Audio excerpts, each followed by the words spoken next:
Nice to meet you. Welcome to the job site. Thank you. I'm Mindy Otten-Chen, and my business is Handyman Help. All right, let's get this cardboard under here. Today is the day that we get to install the door to the bathroom.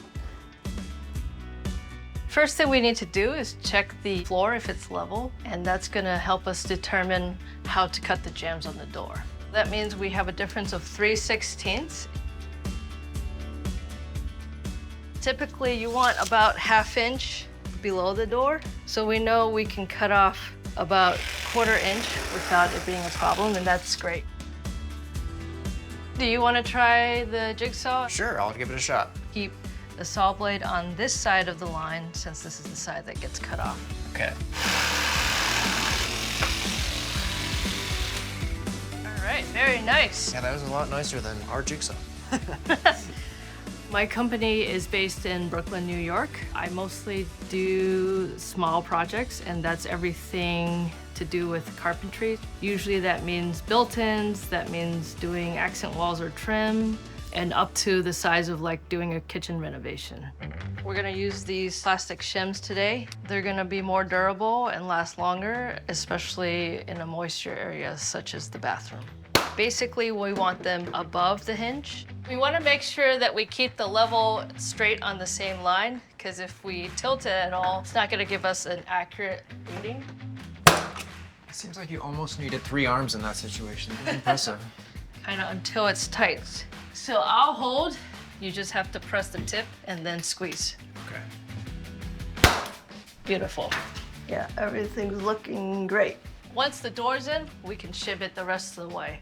Every time I've hung a door in the past, something is wrong, and it's out of plumb in one dimension or another, such that the door kind of leans and the door wants to open, or the door leans the other direction and the door wants to naturally close.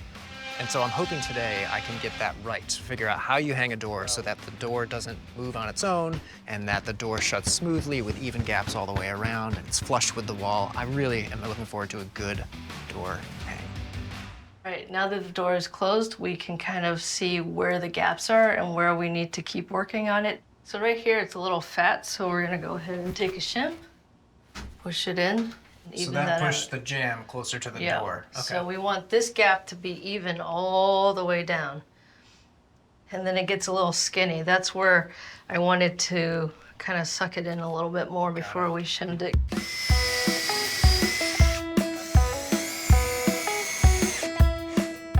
That's starting to look pretty good. So this gap is very wide, and so basically to make it smaller, we're just gonna put a shim in between the jamb and that stud.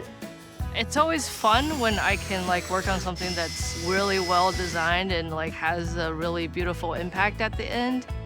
I also just enjoy like making people's lives better.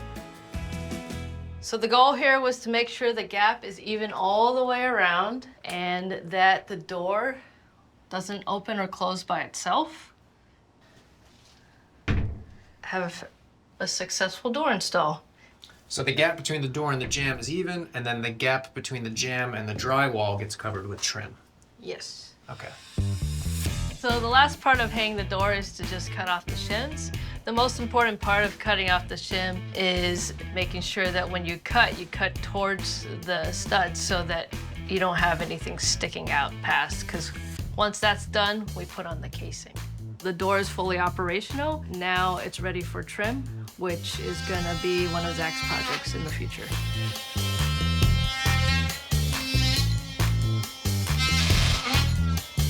Today, hanging the door with Mindy was really a valuable experience for me. I think the order of operations is crucial. I think the use of screws instead of maybe just nails is something that I'm taking away because it allows for finer tuned adjustments and it can hold things in place a little tighter. So that was a big lesson for me. I am certain I will be hanging a door again in the future, and I'm looking forward to applying the lessons I learned today to making those doors turn out well.